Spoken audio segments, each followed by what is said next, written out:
Experiment X16 written by Avril Sabine. Dedication. For my dad, who told me he believed in my writing by giving me a desktop computer when I was 23, saying that if I was serious about my writing I needed it. Thank you. Not only for the computer, but for all you taught me when I was a child. Including how to wire up my dollhouse for lights, use power tools, find answers in books, and especially for listening to me. I miss you. Book description. When Douglas bursts into the bookstore, Gina is meant to be on the beach enjoying the end of the school holidays before she starts her final year of high school, not working an extra shift. Along with two teenage boys, she's kidnapped by a crazy gunman talking about human experimentation and a highly contagious virus that was meant to create a super army. Instead, it brings death. If the virus doesn't kill you, those that want it kept secret will. Chapter 1. Gina stared through her reflection in the front window of the bookstore to the people outside. People who had more sense than to be stuck inside when it was a summer day, made for a trip to the beach. She sighed. She'd been ready to head to the beach with friends. Then her sister had rung. The girl rostered to work today had called in sick. Yeah, right. Probably sick of being inside and dying for a day at the beach. Too bad she'd made plans. According to her parents, family stuck together. So she was stuck working in the bookstore instead of going to the beach. Gina? You going to daydream all day, or are you actually going to earn the money I'm paying you? Gina turned to face her oldest sister. Leona was 26 and had the same olive skin as Gina and her 22-year-old sister Renata. The straight black hair, which all three sisters had inherited, was worn short to bob around Leona's face. Gina, like Renata, preferred hers long, all one length and pulled back into a ponytail, leaving her forehead visible. She stared into the dark brown eyes of her sister, identical to her own, and sighed again. It was the last week of the school holidays. Could they blame her for being annoyed she had to work? Didn't they care she had plans of her own? It's not like we've got any customers in here at the moment. Or anything that needs doing. Gina's gesture swept the store. The aisles were empty of people, the books on the timber shelves neatly arranged, and the beige carpet was clean. Then you won't find it too taxing to take care of things while I dash out to the loo. Gina shrugged. Whatever. Leona stared at her for a moment, eyes narrowed. I can't wait until you're past these drama years. Gina managed not to fling a reply at her sister's back. Only because she was looking forward to a few minutes by herself. She clearly remembered what her sister had been like as a teenager, and she certainly hadn't been mellow. Leaning her elbows on the counter near the cash register, she went back to gazing wistfully outside. Less than 1 week and she'd be in year 12. There wouldn't be much time for going to the beach then.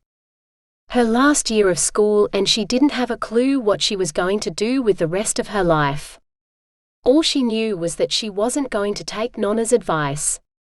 She wasn't about to find a nice Italian boy and settle down. No way. Nonna was so last century.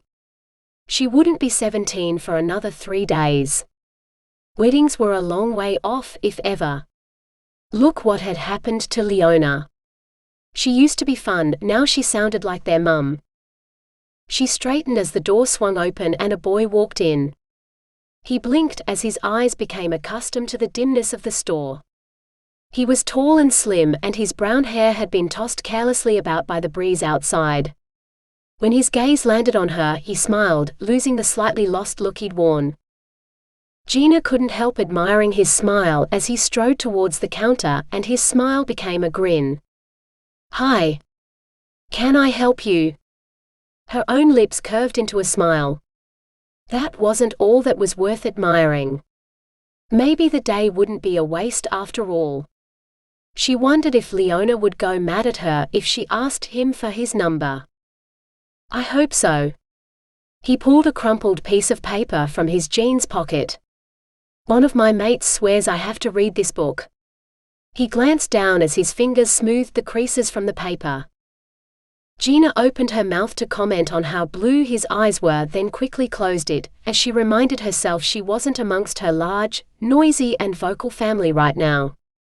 She reached for the piece of paper instead. "Let me see."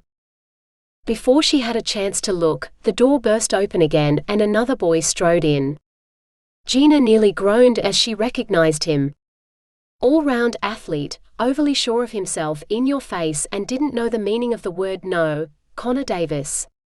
Dark brown hair, always perfectly styled, square jawline and a body that most of the girls at school obsessed about. You'd think someone who was kept back in primary school would have been tormented, but not Connor. Everybody loved him. Which was part of the reason she avoided him. People like that expected others to fawn over them, and she wasn't very good at hero worship. She tended to say the wrong thing and often struggled to be tactful. Like right now. She was pretty certain her sister would get mad if she told Connor to come back later. "Gina." Connor leaned on the counter, ignoring the other boy already there. "I'll be with you in just a moment." Gina made her voice as frosty as possible, and turned pointedly back to her first customer. "Come on, Gina. I'm running late. I need to pick up a book for Mum. It's her birthday tomorrow." Connor reached out, resting his hand on her arm. Gina looked pointedly at where his hand continued to rest on her. "I will be with you in a minute, Connor." She made her words slower and more precise. Connor chuckled and, removing his hand, turned to the other boy. "You don't mind, do you, mate? I'm in a bit of a hurry." He turned back to Gina before the boy had a chance to speak. "I don't care what you pick out for Mum. She's into true crime. Something not long out, so she's less likely to have read it." Gina opened her mouth to tell Connor to wait, but the front door swung open and her gaze was drawn to a man in a crumpled suit. As if she didn't have enough customers already in the store. Knowing her sister, she'd probably run into one of her friends and was chatting away instead of hurrying back, thinking the day had remained quiet. Both boys turned to see who had entered the store, and the three of them stared at the man who staggered in. His hair was thinning and his forehead was beaded with sweat, his face flushed. He glanced around the store and took several steps towards them. The door swung shut behind him, and he drew a gun from the pocket of his jacket. "Stay calm. I don't want to hurt anyone. You girl. Is there another way out of here?" Gina's mouth remained open and she could only nod. The piece of paper slipped from her fingers and drifted to the counter as she struggled to grasp what was happening. It was all too surreal. "Lead the way then. All of you. And put your hands on your heads. No sudden movements." The man gestured to each of them with the gun. They put their hands on their heads and Gina led the way to the storeroom in a daze. She was surprised at how hard her body trembled. Each step an effort. She couldn't believe this was happening. Things like this didn't happen to ordinary people like her. Her family had lived in Brisbane for decades. Ever since Nonna and Nonno had come out from Italy. And nothing like this had ever happened to any of them. "Hurry up, girl. If another person comes into the shop, I'm shooting them." Gina went lightheaded and stumbled forward quickly. "Don't come back. Don't come back. Stay away, Leona." She chanted the words over and over in her mind as her trembling fingers opened the door at the back of the store, and she stepped inside the book-strewn room.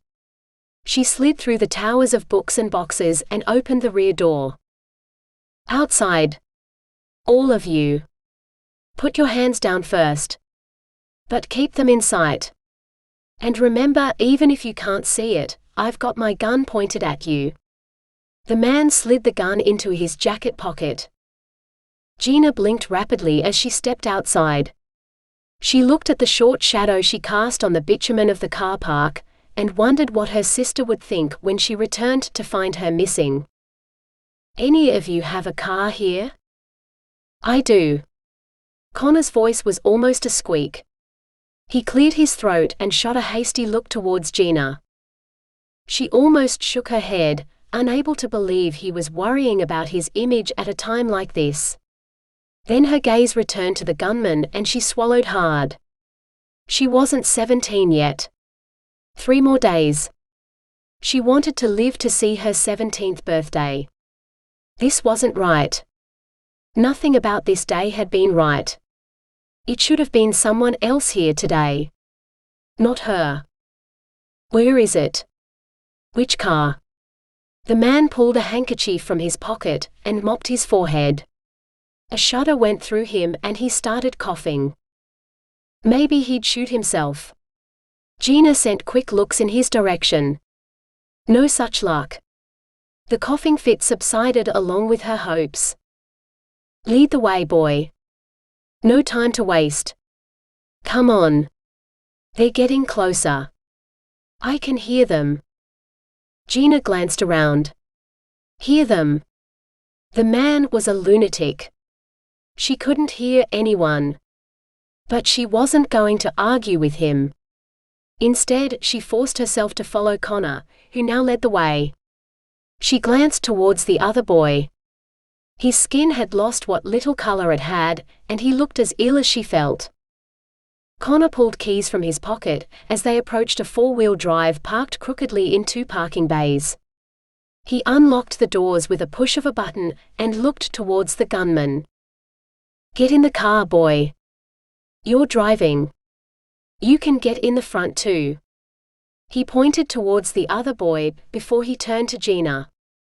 "You're in the back seat with me." Gina's mouth dried at the thought of sitting next to him. Instead, she focused on the vehicle. She opened the door, the new car smell hitting her. Nothing like the worn sedan her parents drove. She wondered if it was Connor's or if it belonged to his parents.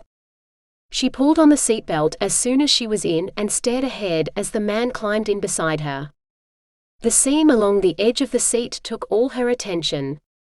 It was better to focus on absolutely anything else, rather than the man sitting beside her. She didn't want to think about what he planned to do with them. If she didn't think of more than 1 second ahead, she might actually make it through the day. "Well? Get moving. We can't sit here all day." He took the gun from his pocket and rested it on his lap. He shrugged out of a small backpack, which Gina noticed for the first time before buckling up. Connor started the vehicle. "Wah? Where to?" "Drive. I'll tell you when I want you to change directions." Gina stared at the back door of the bookstore, her breath catching in her throat when her sister appeared in it, running a hand through her hair as she glanced around. Her mouth became a circle of surprise when she spotted Gina in the vehicle. Gina could only stare helplessly, wishing there was some way she could tell her sister what was happening. Then it was too late, and they were out of the car park and turning left on the road. She closed her eyes and leaned back against the headrest. "Please let me live. Let all of us live. Even Connor." She felt moisture form behind her eyelids and squeezed them closed tighter. A single tear ran down her cheek, but she couldn't bring herself to wipe it away. Instead, she turned her head a little more so the man wouldn't see the tear. He swore and she turned in time to see him clutch at his head, swearing again. Still holding his head, he demanded, "Find a chemist, boy." I don't know where one is." Connor glanced in the rear-view mirror. "Take the second right." The other boy spoke softly. "Halfway along the street on the left. They've got their own car park." When Connor pulled into the car park of the pharmacy and turned off the engine, they all sat silently. Gina stared out her window at the people only a couple of meters from her, laughing and talking. Free people. People without a worry. People without a gun right next to them. "You boy, what's your name?" They all turned to face the gunman as he gestured towards the front passenger, no longer clutching his head. "Seth Lilly." "What's yours?" The man stared at him for a moment, startled. "Douglas. Douglas Finney." He sounded as if he was surprised to hear his own name. His expression hardened and he glared at Seth. "You will go in there and get me the strongest painkiller you can buy over the counter. Tell them your father is sick with a cold and has a headache." And he turned his gaze on Connor and Gina before he looked back at Seth. "If you don't return within 10 minutes, I kill the girl first. Another 10, the boy dies. Think you can live with them on your conscience?" Seth shook his head. "It often takes 10 minutes just to get served. I'll need 20. 15. Not a second longer." Douglas reached into his pocket and pulled out his wallet. He flipped it open and slid a $100 note out. "Here. Now get out."